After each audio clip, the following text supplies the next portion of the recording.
Вы слушаете аудиоподкаст «Дерс», посвященный истории народов Крыма.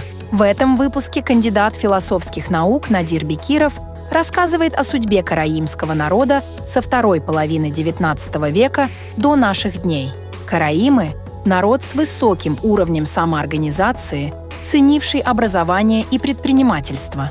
Речь пойдет о духовных лидерах, интеллектуалах, роли караимов в бизнесе, науке, культуре и о том, какие следы прошлого хранят раскопки в Джуфт-Кале.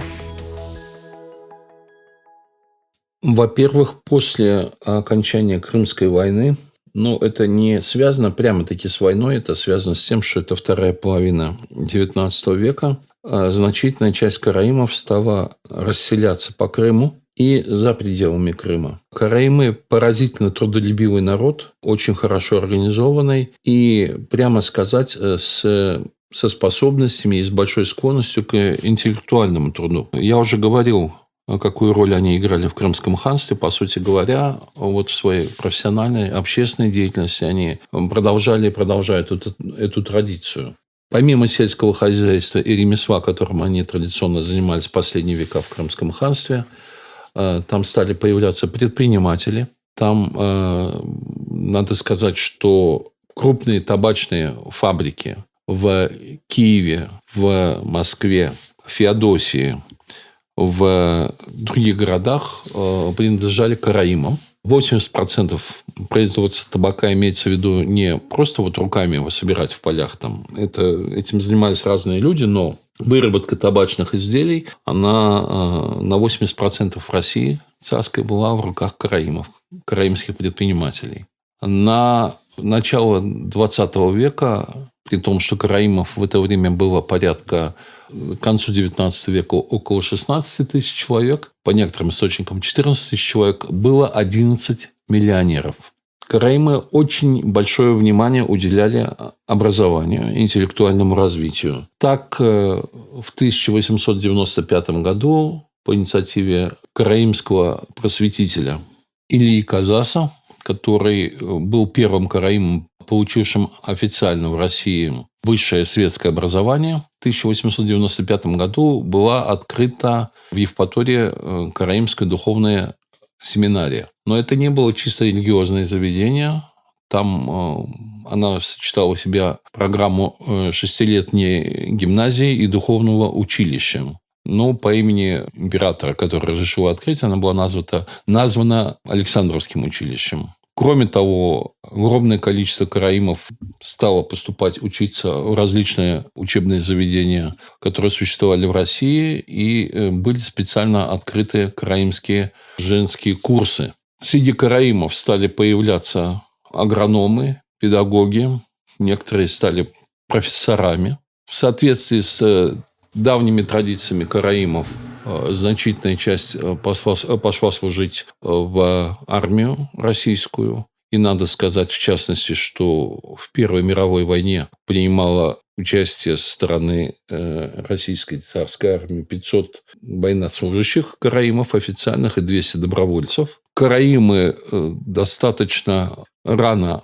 организовали себе школы собственные. И, в частности, в Александровском духовном училище первые 2 года занятия шли на караимском языке. Надо сказать, что роль духовенства караимского в жизни народа была очень высока, потому что, получается, что светской власти у них не было, но, тем не менее, объективно они играли и роль каких-то светских лидеров. Надо сказать, что в общем-то, выросла численность караимов. Это было относительно спокойное время для них, несмотря на то, что они участвовали и служили в царской армии. В частности, допустим, фабрика табачная в Москве возглавлялась фамилией Пегид, в Харькове – Кальфа, в Феодосии – Стамболе, в Киеве – Каген, в Санкт-Петербурге – Шапшал. И они выпускали 80-90% табачной продукции дореволюционной России. А крымский табак был тогда известен не только в России, но по всей Европе. По сути говоря, какие-нибудь высокосортные смеси табачные обычно включали до 10-20% крымского табака, который назывался дюбек. К настоящему времени это все, конечно же, потеряно. В 1895 году были созданы промышленно-техническое училище для молодежи караимской, в 1912 сельскохозяйственное и женское профессиональное тоже в 1912 швейное. Таким образом, народ думал не только о зарабатывании денег и не только о бытовом благополучии, но о освоении новых профессий, появлении новых специальностей, о росте, необходимом росте образовательного уровня народа. Караимы имели очень хорошие способности к самоорганизации. Еще до революции они провели 2 национальных съезда в 1911-1917 году. Некоторые караимы принимали активное участие в политических партиях того времени. Допустим, Соломон Крым, который был членом партии кадетов, то есть конституционалистов-демократов, и Пегид, он член партии эсеров. Опять-таки, в это время многие караимы становились головами каких-либо крымских городов, земств, заместителями голов, мировыми судьями. Среди них появлялись инженеры, ученые. Была открыта Караимская национальная библиотека в Евпатории, которая превратилась в новый культурный основной центр караимов. И Караимский музей. То есть для такого все-таки небольшого народа это огромная такая общественная деятельность, которая была направлена на поддержание своей идентичности и на развитие родной культуры, развитие своих экономических и финансовых возможностей. В частности, периодически городскими головами становились караимы в Севастополе, Кефе, Феодосии, Бахчисарае, Карасу-Базаре.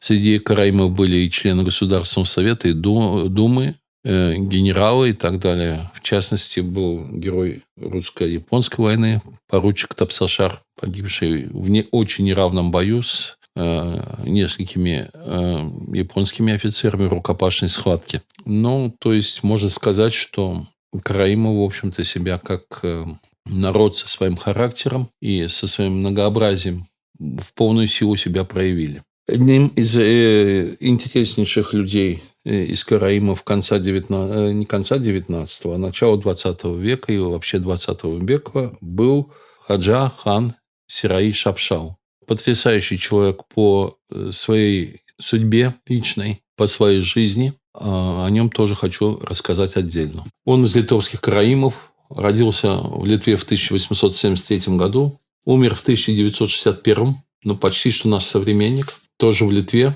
Основная его специальность, профессия – это тюрколог. Он был доктором филологии, профессором, академиком. Занимался благотворительностью и вообще очень интересными разными делами занимался. Закончил восточный разряд Петербургского университета в 1899 году. Получилось так, что он участвовал в различных научных обществах российских той поры. Видимо, по этой линии где-то там его увидели, узнали. В 1900 году он был приглашен в Иран, к шаху Ирана. И с 1900 по 1909 год был воспитателем, наставником сына шаха Ирана. Именно от него он получил титул хан. Хаджи. Интересно, у караимов тоже есть такое понятие хадж. Но хаджи у них называют человека, который посетил Иерусалим. Надо учитывать, что караимизм, как религия, он также имеет общее с Ветхим Заветом. И Иерусалим – это священный для караимов город. Он был избран гаханом в Крыму, крымскими караимами. В этом качестве он основал библиотеку Карай-Битеклерье, музей и приют в Евпатории. В 1916 году, когда российский император Николай II приезжал в Евпаторию, в Крым, наверное, побывал в Евпатории, он его сопровождал. В годы гражданской войны вынужден был буквально бежать из Крыма в 18 году, спасая свою жизнь. С 1920 года жил в Турции. Постоянное место работы было банк. Однако же при этом он активно привлекался турецкими филологами к участию в реформе турецкого языка, когда по замыслу правительства Турции создавался как бы современный турецкий язык и искали эквиваленты в тюркских языках вместо арабских и персидских заимствований. С его участием в современный турецкий язык были введены 330 караимских слов. Был там известной популярной личностью, он участвовал в разного рода конгрессах, заседаниях, касающихся языка. Рассказывает такой случай, что одно из заседаний вел Мустафа Кемаль Ататюрк. Сирай хан Шапшал несколько опоздал на заседание, вошел с опозданием, извинился. Ататюрк встал, зааплодировал, представил его всем. Ну и вот зал встречал стоя аплодисментами. В 1928 году он был снова избран Гаханом, то есть религиозным главой караимов, но уже в Литве. И в связи с этим из Турции уехал в Литву, где выполнял эти обязанности. В частности, в Вильнюсе он создал Караимский музей. Насколько мог, поддерживал связь с Крымом, хотя, конечно, в эти годы это было очень сложно. Несколько раз бывал за границей. Во время нацистской оккупации Литвы он находился на территории Литвы, но ни в каких проектах со стороны оккупационной администрации он не участвовал. После того, как в Литву вошли советские войска, в общем-то, к счастью, уже его никто не преследовал. И более того, он работал в Академии наук Литвы, научным сотрудником, занимался караимской культурой и языком. И вот в 1961 году умер и похоронен в Вильнюсе. На могиле у него эпитафия: посвятил свою жизнь и знания науки и народу. Крымские караимы, несмотря на то, что это было далеко и менялся политический режим, в общем-то, до его смерти считали его лидером своего народа и своей общины. В настоящее время караимы периодически проводят мероприятия, посвященные памяти Хаджи Сирай хана Шапшала, и юбилей его отмечался в Джуфт-Кале, и конференции проводятся научные и так далее. Его вклад в дело поддержания культуры народа, конечно, очень велик. У караимов очень сильная историческая память и очень сильное национальное самосознание, что ввиду малочисленности их относительной не всегда так очевидно. Для этого надо с ними общаться, встречаться, разговаривать, смотреть на их дела, быть знакомыми с ними. Ну и, в частности, я должен сказать, что просто блестящими примерами их уважения к своей культуре и истории были молодежные лагеря, которые, в частности, помимо всего прочего, занимались расчисткой караимского кладбища Балтатимес, недалеко под склоном Джуфт-Кале. Там ремонтом дорог, которые вели к Джуфт-Кале, там ямы засыпали и так далее. Описание там памятников на караимском кладбище. Кстати говоря, нужно отметить несколько примечательных вещей. Там есть памятники, которые датируются где-то 2, 3, 4 веком нашей эры. То есть так глубоко уходит история караев. Но, кроме того, очень примечательным является то, что на этом кладбище более 10 тысяч надгробных памятников. Пашташ, как это говорят у крымских татар, с нанесенными именами, датами рождения, смерти, эпитафиями и так далее. Опять-таки, эти эпитафии для того, чтобы прочитать, с одной стороны, нужно знать арамический алфавит, или древнееврейский, кто тут уж меня поправит. Но в то же время надо знать тюркский язык, потому что надписи выполнены на караимском, на тюркском языке. Так вот, более 10 тысяч надгробий, и в Крыму живых караимов, как они сами считают, менее 1000 человек. Сравните масштаб. И вот молодежь из этого числа неоднократно, не один год выходила на кладбище, чтобы делать очистку. К сожалению, кладбище, хотя и провозглашено памятником истории и культуры, но надлежащего ухода, надзора за ним нет. Там случайные люди появляются, которые себя не всегда пристойно ведут. У караимов тоже есть такие проблемы. Еще одним интереснейшим буквально фактом из недавней истории Караимы является то, как караимские активисты собирали сказания, предания, легенды, которые бытуют в народе, и очень внимательно проанализировали их содержание. Дело в том, что вот по караимским сказаниям под городом Джуфт-Кале существовал какой-то тайный колодец с прекрасной водой, которую караимы... Он был тайный, враги о нем не знали, вообще мало кто о нем знал. Но это было место, где караимы черпали воду в случае осады, благодаря чему у них большинство осад, которые там и генуэзцы пытались их осаждать, и разные другие, они выдерживали эти осады, потому что был источник воды. Но к 20 веку ничего вот ни в самом Джуткале, ни в округе ничего видимого не было. Более того, в караимских преданиях есть интересные такие рассказы о том, что в случае осады караимские отряды неожиданно оказывались в тылу осаждающего врага и нападали на осаждавших и уходили неизвестно куда. То есть это наводило мысль на то, что есть, на мысль о том, что есть какая-то подземная система сообщений. И вот, сопоставив эти все предания и сказания, где-то в 90-е годы караимские активисты предприняли просто исключительно интересную инициативу, завершившуюся огромным успехом. О ней я тоже хочу рассказать.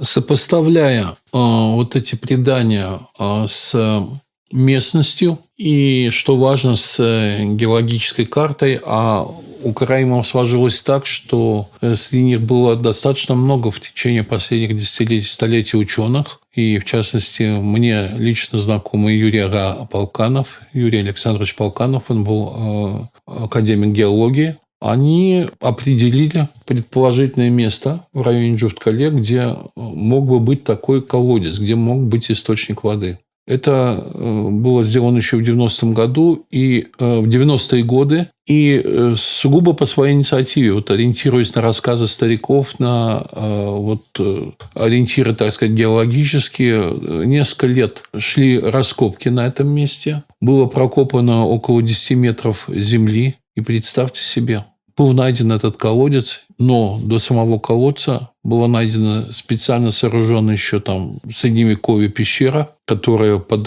наклоном, обложенная камнями, которая под наклоном по таким большим каменным ступеням, но невысоким, вела вниз, а потом последние там 10 или 15 метров была крутая винтовая лестница, которая заканчивалась внизу колодцем с чистой водой. Но, насколько можно представлять из рассказов, вода там собиралась как из подпочвенных вод, она туда просачивалась, так и путем концентрации вот тех самых капель. Это вот высокое искусство поиска и нахождения и обеспечения воды в Крыму. То есть это буквально я был свидетелем этим событиям. Там по несколько человек работали, там молодежь в этом участвовала, люди пожилого возраста, уже 60-летнего больше, проживали там по месяцу больше. Несколько лет это заняло, и вот они обнаружили это. Плюс к тому, при входе вот в этот вход в пещеру, а сейчас это туристический объект, туда можно попасть и посмотреть своими глазами. Я сам несколько раз туда заходил. Я был на этом месте, когда там ничего не было вообще. Потом я там был на этом месте, когда там велись раскопки. И, наконец, я увидел своими глазами, что там происходит. Это действительно чудо. И в нескольких метрах от входа в эту пещеру был найден средневековый клад с золотыми монетами и изделиями, который был передан в музей. Ну, а те, кто его нашли, наверное, в соответствии там с действующим законодательством, получили какое-то вознаграждение. Но там речь идет не о том, что это в денежном выражении клад, хотя наверняка он был немалый, но уникальные, в общем-то, исторические, культурные артефакты там были раскопаны. Поэтому вот эта народная память генетическая, историческая, это пример того, как она может быть потрясающим источником совершенно достоверных сведений о прошлом народе, о его истории и культуре. А этот колодец использовался как тайный источник воды в случаях осады. Почему караимы довольно успешно выдерживали неоднократные осады? Да, Нагай взял эту крепость, а практически во всех остальных случаях караимы умудрялись отстоять себя. И самое важное, что у них был свой источник воды. На мысе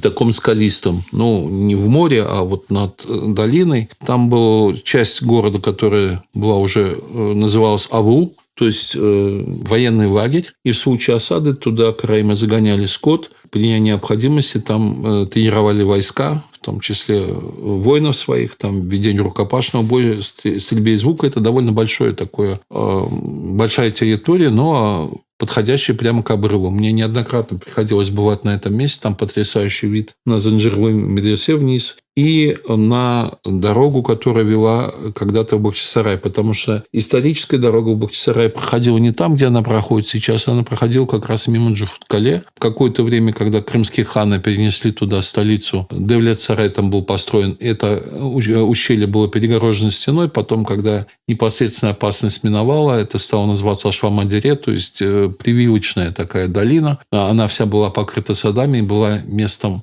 прогулок горожан, там отдыха и так далее. И как раз на этом месте было, рядом там был построен Занжирлы медресе. Второй в Крыму университет средневековый. Долгое время его называли первым, но оказалось, что первый университет был построен еще в городе Крым. Это медресе Инджи-Хатун. Так вот, это было просто настоящее историческое археологическое чудо. Как за 10 лет караимы, с участием добровольцев, там принимали участие и крымские татары, и знаменитый историк Валерий Евгеньевич Возгрин в этом принимал участие. В раскопке это упорно добиваясь своего, прокопав там невероятное количество земли и породы вытащив, они таки докопались до входа в эту пещеру. Что касается караимской культуры, то надо сказать, с одной стороны, на протяжении столетий сосуществования, сожительства с крымскими татарами, очень дружеских отношений, при этом отсутствие генетического смешения, потому что я говорил, что ни караимская религия, ни ислам не допускали тогда, по крайней мере, массово межрелигиозных браков, они способствовали, тем не менее, сближению, слиянию культуры. Я сам видел людей еще, к сожалению, это уже было давно, которые, скажем так, выглядели как типичные караимы. Это, свой некоторые портреты сохранились от художников XIX века. Видно, что это народ со своей антропологией, со своим внешним видом. Но после Второй мировой войны ситуация изменилась. Пережив несколько таких потрясений, я не думаю, что по какому-то особенному решению, но, в общем, стихийно получилось так, что новое поколение караимов, уже менее религиозное, стало заключать браки с людьми других национальностей. И поэтому в настоящее время караимы выглядят очень по-разному, так же, как крымские татары. Хотя это разнообразие внешнее, оно уходит корнями и в то, что первоначально караимы, караи складывались как народ на базе смешения разных этносов. Караимы, опять-таки, их высокий уровень национального сознания и организованности проявился в том, что еще на Национальном съезде 1917 года они приняли так называемую самоидентификацию крымских караимов. То есть определение себя как народа. Кто они такие? С уточнениями, которые были произведены на Национальном съезде в 2016 году, это звучит так. Крымские караимы – тюрки, крымские караимы – караи, коренной народ Крыма, объединенный общностью крови, языка, обычаев, осознающий собственную этническую индивидуальность, кровное родство с другими тюркскими этносами, самобытность культуры, религиозную самостоятельность, испытывающий особые чувства к Крыму как исторической родине, дружеское расположение к другим народам и конфессиям, уважающий их самоидентификацию. О государственных традициях караимов, о том, что они обладали своим государством и высоким национальным самосознанием еще в средние века, свидетельствует то, что есть официальный караимский флаг, причем это не изобретение последних лет или десятилетий, это традиционный флаг. Он трехцветный, голубой, белый, желтый или золотой, где голубой – это цвет неба и традиционный цвет тюрков всех. Белый – это знак добра, а желтый или золотой цвет – это знак тепла, знак жизни. И герб, опять-таки, это не изобретение каких-нибудь дизайнеров последних десятилетий. Этот герб можно увидеть над входом в Джуфт-Кале через восточные ворота, большие ворота, где он на мраморной доске высечен. И на этой мраморной доске можно увидеть сенек, двурогое караимское копье и щит, такой каплевидный щит. Что, собственно говоря, более характерно для пеших воинов, потому что всадники не всегда, но чаще все-таки носили круглый щит. И что указывает на то, что это все-таки войско караимов преимущественно состояла из пехоты уже в средние века по понятным причинам, потому что конницы, хотя караимы всегда были хорошими всадниками, как и другие тюрки, но конницы в горах развернуться негде, а пехота – это основной контингент защиты крепости. Это можно увидеть. К сожалению, здесь я это продемонстрировать не могу, но любой может поискать в интернете флаг и герб караимов, и их увидит, это совершенно доступно. В настоящее время, опять-таки, караимы, к сожалению, их статус никак не признается официально, хотя они подпадают по всей своей исторической судьбе, по тем критериям, которые есть в международном праве, под определение коренного народа, никаких сомнений, так же, как крымчаки, так же, как крымские татары. Но действующее законодательство России содержит такие оговорки, ограничения, которые не соответствуют международным критериям, и поэтому ни крымчаки, ни караимы официально в России, хотя тут есть в Конституции положение о малочисленных коренных народов, с точки зрения малочисленности они совершенно под это подпадают, потому что последняя российская перепись в Крыму показала 1000 караимов, однако сами караимы полагают, что их примерно 600-800 человек. Там могли быть какие-то неточности. И если сравнить количество, которое было в конце XIX века, это 14-16 тысяч человек, а сейчас 600-800, да даже если 1000, то это, конечно же, очень небольшой народ. Российское законодательство считает, что малочисленный народ – это народ менее 50 тысяч, тут и обсуждать нечего. По другим критериям, то, что коренной народ обязательно должен заниматься таким традиционным способом хозяйствования, как это было в древности или в Средневековье, это совершенно надуманный критерий, который не соответствует международным подходам. В частности, в 2000-е годы в Чили была проведена международная конференция, где темой была коренные народы в городских условиях. Но караимы очень активные. Они принимали участие и неоднократно в работе ООН, Организации Объединенных Наций, в частности, рабочей группы по коренному населению, Организации Объединенных Наций в разных международных съездах, в том числе тюркских и так далее. Но, конечно же, то, чего им не хватает при их организованности, при их высоком интеллектуальном уровне, при их работоспособности, это им не хватает ресурсов. Потому что этот народ сам бы возродил себя. У них есть даже неплохо продуманные программы возрождения народа, но для реализации этой программы нужны средства, которых у них нет. В настоящее время караимы проживают в разных городах Крыма, в значительной части в Симферополе, Бахчисарае, в Феодосии, в Евпатории. Уже в последние годы они провели 2 национальных съезда. В одном я имел честь принять участие в 2007 году в Евпатории. В 2016 они это провели в Симферополе. К сожалению, и я думаю, что одно из условий, которое помогло бы караимам выжить и сохранить свою культуру, это иметь место компактного проживания. Это не означает, что все караимы всего мира,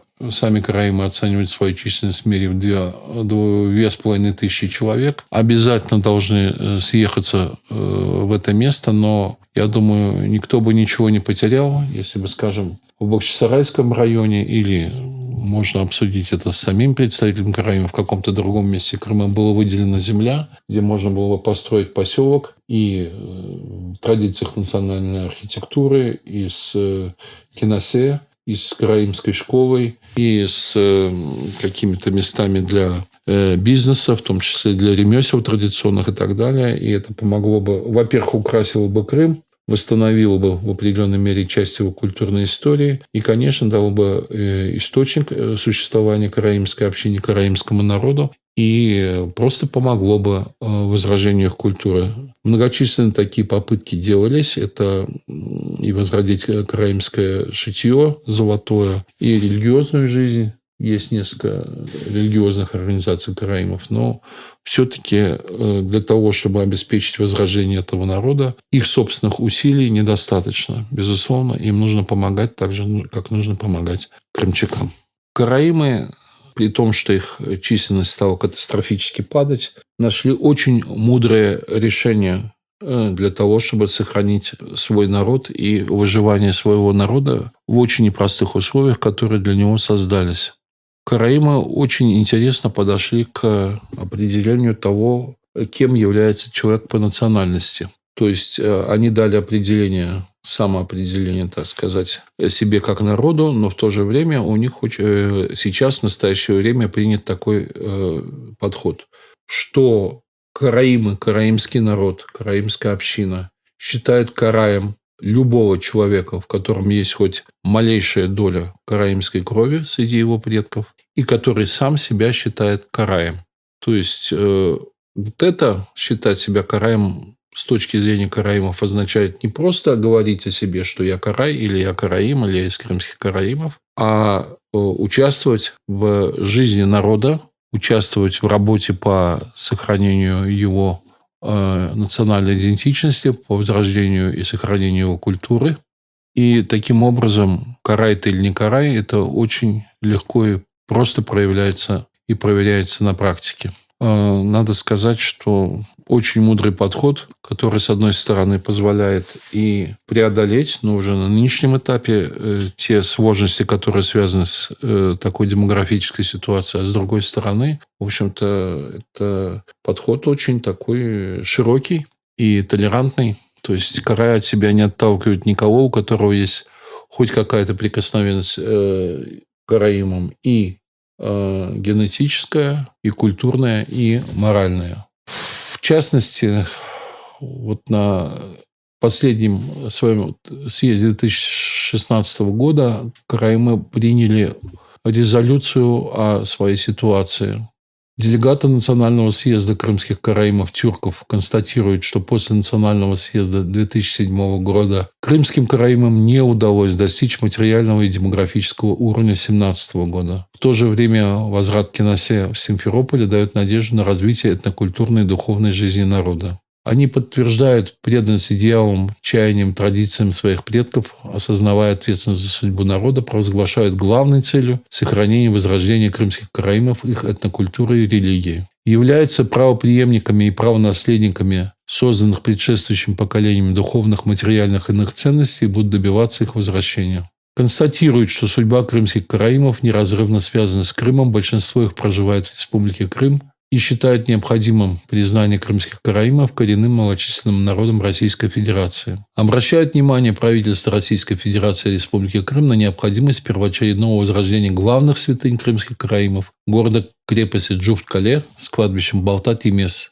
и принятие долгосрочной программы по сохранению и возрождению этнокультурного наследия крымских караимов. Призывают всех крымских караимов активно участвовать в сохранении и возрождении крымско-караимского народа и его этнокультуры. Я бы сказал, что те, кто... сейчас не место обсуждать подробно их программу, но она есть. И я бы сказал, что, учитывая исторический опыт караимов, их активность, их высокий организационный и интеллектуальный уровень, они с этим бы точно справились. Но для этого нужны ресурсы, которые у них в свое время не по их желанию отняли и не вернули. А если уж так случилось, то, я думаю, при относительно скромных средствах, которые могли бы считаться далеко не миллиардами, при разумной, так сказать, оценке ситуации, можно было бы найти в стране средства, может быть, даже в Крыму, на возрождение и культуры этого народа, и народа как народа. С момента возрождения караимских культурных обществ и караимских религиозных обществ самими караимскими активистами сделано очень много. В частности, стало издаваться, правда, не регулярно, но раз в несколько лет выходят тома Караимской народной энциклопедии, где собрано очень много знаний о караимах. Есть караимские сайты, которые можно просто найти в интернете. Крым-Карайляр, другие. Есть отдельные книжки, посвященные пословицам, поговоркам, национальной кухне, обычаям, воинским традициям караимов. Издается газета «Караимское слово». Кстати говоря, первые официальные газеты издавались еще в 1912 годах, в 20 веке. И опять-таки, для того, чтобы было понятно, что караимы – это не какой-то исторический реликт, ну, что-то такое вот когда-то существовавшее, а сейчас, так сказать, известное только по сказкам. Я должен сказать, что, во-первых, есть очень интересный культурный центр в Евпатории, в который входит Кинаса, построенная, или Кинасе по-караимски, которая была построена еще в XIX веке и попала под обстрел во время Крымской войны. Там, в частности, в стенке ядро из пушки застрявшее есть до сих пор. Это такая достопримечательность. Там есть традиционная караимская беседка, которая воспроизводит остов юрты. И это воспоминание о том, что караимы когда-то были кочевым народом.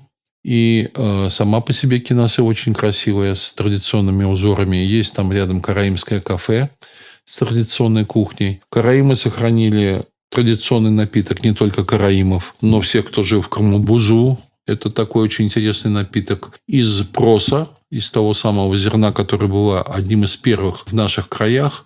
И свежеприготовленная буза, она внешне больше всего похожа на молоко, или если пенится, то на кумыс. И ее могут пить даже дети. Она такая очень интересная, сладкая на вкус. Когда ты видишь этот напиток, думаешь, что это молоко. На самом деле там это чисто растительный напиток. А постояв день, два, три, она сначала доходит до крепости пива, а потом и сухого вина. Так что уже недельной давности бузу, если напьешь, то это выпьешь, то это довольно сильно ударяет в голову. Крымские татары тоже умели делать эту бузу, но к настоящему времени этот навык утратили полностью. В XIX-XX веке из караимов вышли достаточно большое количество известных либо в царской России, либо в Советском Союзе, либо даже в настоящее время людей, про которых далеко не все знают, что они-то вообще-то караимы. То есть это живой, активный такой народ, участвующий во всей общественной жизни. Ну, одной из первых можно назвать Марию Давыдову. Она жила в конце XIX века. Она оперная певица и любимый партнер именно по исполнению Федора Шаляпина. О Дуване Семене я говорил. У него годы жизни 1870-1957. Родился, вырос он в Евпатории, был головой, но после социалистической революции, спасаясь, он вынужден был уехать, жил во Франции. У него там было имение свое, ну и там и умер. Это Каплановский, генерал-доктор медицины. Кефили Яков, герой Порт-Артура, был представитель России в Международном санитарном совете.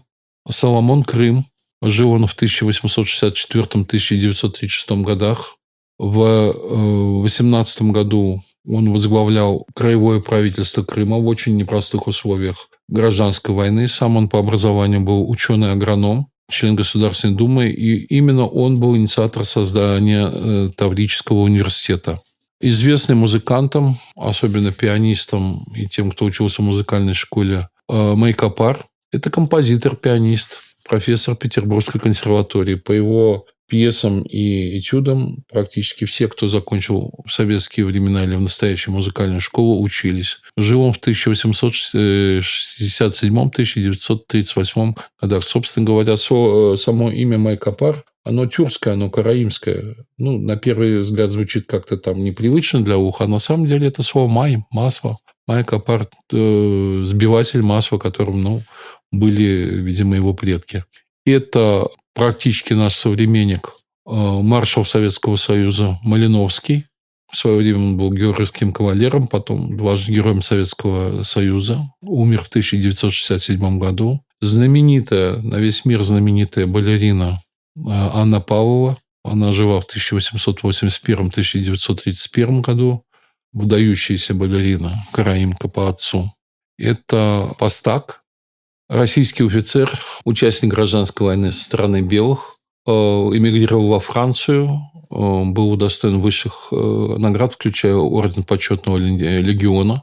Сарач, тоже практически наш современник, умер в 2000 году, академик Российской академии естественных наук. Поручик тоже участвовал в гражданской войне со стороны белых, впоследствии эмигрировал во Францию, был участником движения сопротивления антинацистского, инициатор и первый спонсор издания Караимской народной энциклопедии. Тапсашар, штабс-капитан героя русско-японской войны. Синани, отчасти застал советское время, выдающийся психиатр, умер в 1922 году. Сираи хан Хаджа Шапшал, 1873-61 год. Долгое время и духовный и светский глава крымских караимов, потом литовских, ученый-востоковед, доктор филологии, профессор, академик, учитель наследника советника шаха Ирана.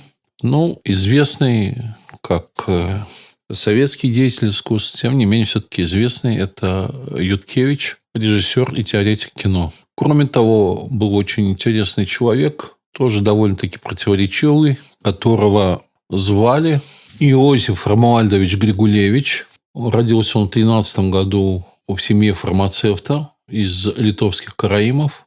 Но он, собственно говоря, потом всю жизнь был связан с советской разведкой. Получилось так, что вот в те годы, как и многие люди, жившие в России там или в Балтии, он вступил в подпольную польскую коммунистическую партию, выехал во Францию, участвовал во всяких операциях НКВД, в конечном счете стал резидентом НКВД в Аргентине, потом был направлен в Испанию, выполнял задания советской разведки, в том числе участвовал в подготовке покушения на Троцкого. В 1938 году был в связи с этим послан в Мексику. В 40-е годы вернулся в Аргентину, участвовал в работе по саботажу там германских судов во время Второй мировой войны. По некоторым данным, заложил около 150 мин на судах, направлявшихся в германские порты во время Второй мировой войны. Его группа достигала там 200 человек. После Второй мировой войны находился на разведработе в Мексике и Коста-Рике. И, что интересно, натурализовавшись в Коста-Рике, он стал чрезвычайным и полномочным послом Коста-Рики, то есть это латиноамериканская страна, при папском престоле в Ватикане. В 50-е годы вернулся в СССР, занялся научной работой под фамилией Лаврецкий, это фамилия его матери, опубликовал свыше 30 научных и научно-популярных книг. В 1979 году Академия наук СССР избрала его членом-корреспондентом. В качестве Лаврецкого он выступил автором книги в серии «Жизнь замечательных людей» об Эрнесто Че Геваре. Я эту книгу когда-то в детстве сам читал. Но можно относиться по-разному к его жизненному пути и к его карьере с точки зрения морали, истории всякого такого. Но, безусловно, это один из показателей, насколько это талантливый народ, насколько многообразный. Служба его советской власти, конечно, караимскому народу так уж много не дала, но это история, которая касается многих народов, живших в СССР, когда их очень развитые, очень активные, очень инициативные, очень талантливые представители служили этой власти, но это не всегда было симметрично и далеко не всегда симметрично по отношению этой власти к самому этому народу. Это нам из истории известно. Во всяком случае, это показатель возможностей и способностей этого народа. Что ж, если по караимам будут какие-то вопросы по этой серии лекций, я с удовольствием на них отвечу. В следующем эпизоде цикла аудиолекций о народах Крыма вас ждет интервью с Анной Полкановой и Натальей Кропотовой, представителями общественной организации «Региональная национально-культурная автономия крымских караимов Республики Крым». Вместе мы развенчаем самые распространенные мифы о караимах, узнаем о том, как они живут сегодня, затронем вопросы религии и языка, а также поговорим об их уникальных культурных маркерах.